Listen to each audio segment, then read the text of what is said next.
Instead of being thankful to the United States in these agreements, Iran is now feeling emboldened. As of today, we are officially putting Iran on notice. Thank you.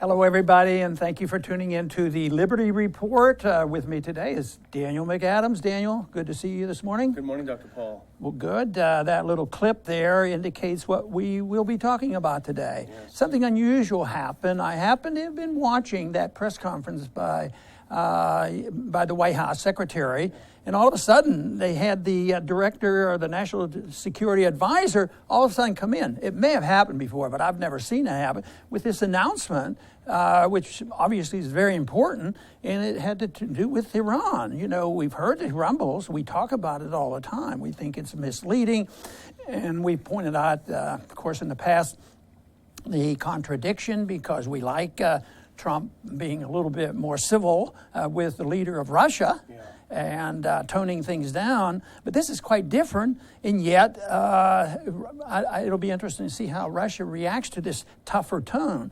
But Mattis came out there, and he was pretty firm, and he has some very strong beliefs, and I think that obviously we have to assume the president is in sync with him, because he picked him and he's his advisor. So be interesting to see what's happening. But of course, what we fear is this significant escalation of the tensions. And of course, is it necessary? Is it wise? And what kind of unintended consequences might occur from this? It was an extremely strong statement. General Michael Flynn, apparently, according to press reports, the original statement was even more harsh, and he had to be calmed down by Mad Dog Mattis. Wow. So that tells you how tough it is. But it's clearly putting Iran on notice is a very clear statement. But it's interesting, and we can get into this a little later, but when you dig into his rationale, there are two main reasons to justify his putting Iran on notice. Both of those are false. Both of those are bogus reasons, and we can go into why in a minute. But it certainly is ratcheting things up significantly.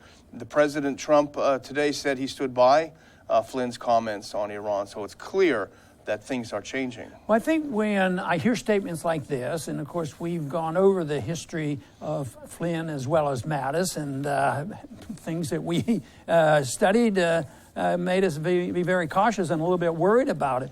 But in reviewing that a little bit, Flynn had written a book not too many years ago, and he made a couple of significant points. You know, the enemy was global war on terrorism. Of course, our interpretation is different than theirs, but the neocons and the super neocons, they have their idea, and the only way it can be stopped is through militarism. Kill them all, go wherever they are, and there has to be a full military success from this. So we can understand what they're talking about. But the other thing that he talked about in his book was there has to be, no arguments in the administration. Not only do we have the president, but we must have one advisor. He can't hear noise coming from different generals in different places, no discussion, and we have to have one advisor. I just wonder whether he thinks he might be in line for being the chief advisor. And the other thing he warned is that it's going to cost a lot. And there's a lot of way you can measure costs. You measure costs on the money cost and lives lost, and also the economic consequences here at home when you're spending money like crazy. So these are not new ideas. They're there, and now it looks like, people who love what Trump is doing and question nothing, they'll say, he's only fulfilling his promises, and that's what we love about him. Well, the good promises I like, the bad ones I don't like, and changing his mind, which he's quite capable of doing. But this, I think, is very serious. I predict that we, just by following current events, will be talking about this for a while longer. And I think General Flynn is obsessed with Iran, like the neocons were obsessed with Iraq in the early 2000s. I think it's very similar. It goes beyond all rational, all reasoning. It's well known how Flynn feels about Iran, how obsessed he is. We can go back over a couple of things. First of all, remember after the Benghazi attack in 2012, the New York Times reported that he was pressuring the analysts at the DIA to find a link to Iran. We know that Iran's behind it. You got to find a link. And this is exactly what happened, if you remember, after 9/11, when the neocons in the Defense Department pressured the analysts, find a link to Iraq. Remember, we even had a general, a two-star at one of our lunches, Right. who told us some of the stuff that was happening behind the scenes, and he had drawn up plans for a retaliation against Afghanistan, remember? And the neocons said, "What are you talking about, Afghanistan? We're going into Iraq." This is exactly what Flynn's doing. Right. You know, the obsession term is correct. They seem to be obsessed, which means or implies, a little irrationality on why they're doing this.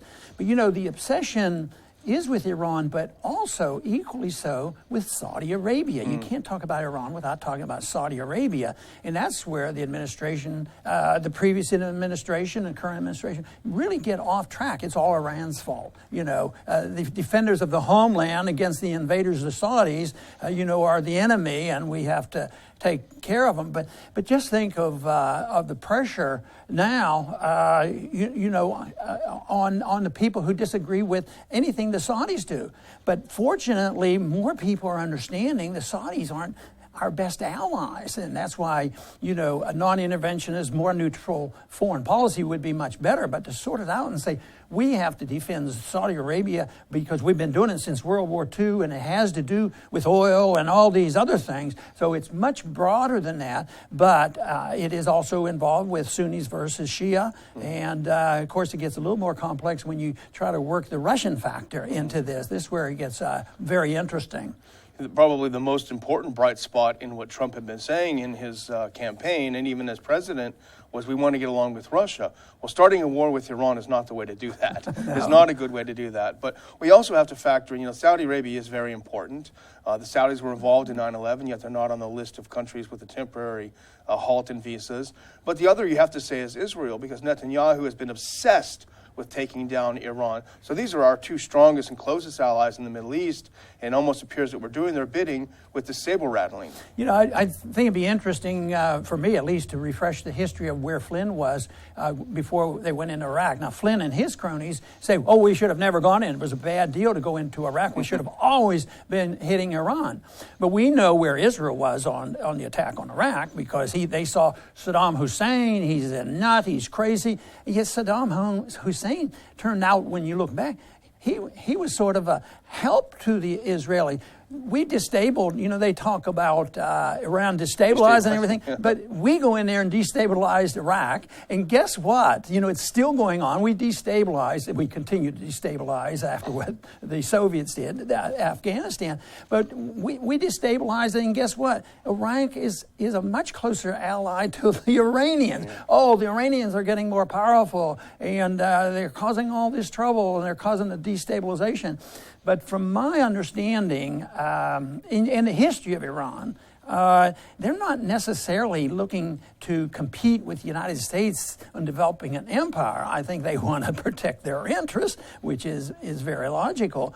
But you mentioned just earlier on a little bit about what they get accused of on the violations, on the treaties, and whether or not they really are. Because I think if you go out on the street or talk to 99% of the average conservative, he'll say, yeah, that's true, Ron, we don't want to do it. But this is different. These people are ready to kill us, and they're ready to launch weapons, and they don't give any credit to the fact that I sincerely believe that the Iranians right now are far removed from a nuclear weapon, much further than before, and the inspections that are done indicate that they haven't really violated it. And like you said, even the missile has been a legitimate effort under the treaty.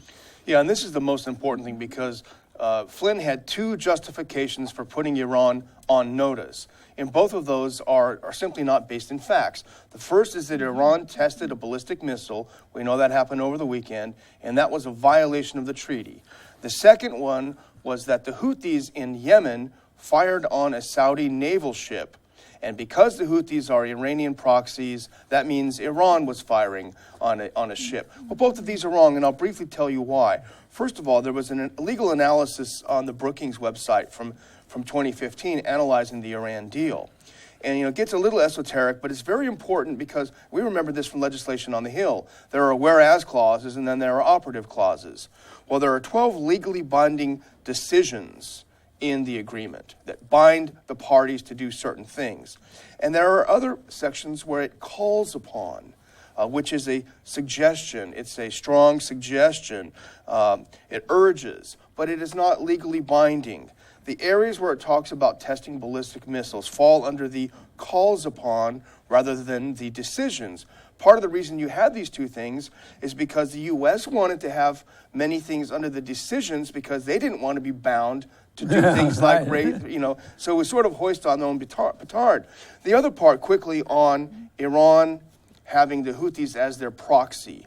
Even the National Security Council, the intelligence community in 2015 said, quote, "It remains our assessment that Iran does not exert command and control over the Houthis in Yemen." So unless that has changed, and if that has changed, they should let us know exactly why. Unless that has changed, he is wrong on both counts. So he's blowing smoke. And, of course, the first bombing that was under the new administration killed an American soldier in Yemen. So we're there. We have boots on the ground. Our CIA is there. Our special forces are there.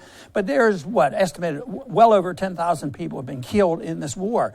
And they still want to say the Iranians are responsible for most of this, and because there's no proof that they really control the Houthis, but they might be sympathetic. But guess who's responsible? It's those people from the Saudi Arabia. They're the ones. They've been attacking a neighbor country. They've been bombing it. Who's paying for it? Whose bombs are they? And it's the United States. And this to me is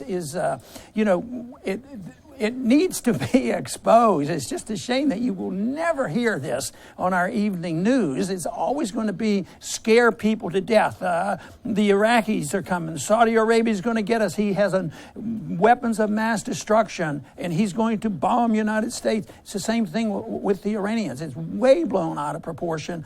At the same time, and we've said it so many times, why not, if they're going to criticize and they want to be interventionists, why wouldn't there be a slight temptation for somebody to have it a little bit more balanced? And so, well, maybe the Saudis are contributing to some of this unnecessary fighting in this war, and why should we just join in and go along with anything they say? This whole idea that the Iranians were responsible for the incident in Benghazi, it just goes on, and I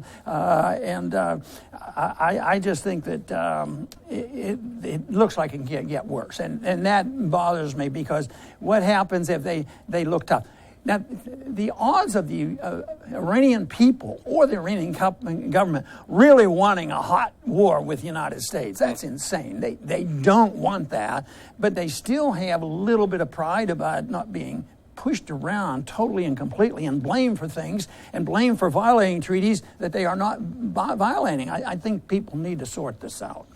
Yeah, and I think if people just stop for a second to think about what Flynn said. Saudi Arabia has been attacking Yemen for at least 2 years now, bombing Yemen. Yemen fired back on a Saudi ship. And so Flynn blames Iran, a third country completely removed. If you just stop for a second and think of how completely crazy that is, it's not crazy if you think about how these people work, which is you find a target, and no matter what happens, everything points to that target. Yeah, and the escalation is going to be much more tempting because so much is done with drones. It's not like everything had to be done with a tank, and you had to march in, and you literally had to have a lot of boots on the ground. But, there was a story the other day where the rebels, the so-called bad guys, the terrorists, have some drones too. What is this going to be like when they become very prevalent? And it goes back and forth. One day there's going to be some people getting very annoyed with all this, and I can't see it calming down. And we're going to close here in a minute, but I want to go back to those three things that Flynn said in his book, because it goes along with a lot of what Trump says. We have to have a military victory. And that's the war on terrorism. You have to find them and you have to kill them. They use the word kill. You have to kill them all, no matter where they are. And to me, that's an ideological statement. There's a resistance, there's radicalism, and I've made the analogy to communism. When we wanted to defeat communism, which we did, we didn't say, well, we have to go out and physically kill every communist. They defeated themselves because it was a failed philosophy. So, no, that can't work. And then the other thing is that he wants one person advising. I think maybe having 2 or 3 people advising a president wouldn't be the worst idea.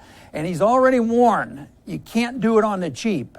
and already, even before the election, we're going to spend a lot more money on the military. And most Americans say, yeah, we have to be strong. They've been intimidated, not realizing that military spending has absolutely nothing to do with defense. It has to do with undermining our defense, because all it does is make more enemies. So these people get killed, and there's always going to be dozens and dozens of family members that become more hateful to us. And that is where I think our real tragedy is. Indeed, and they criticized the last administration for not being bold enough.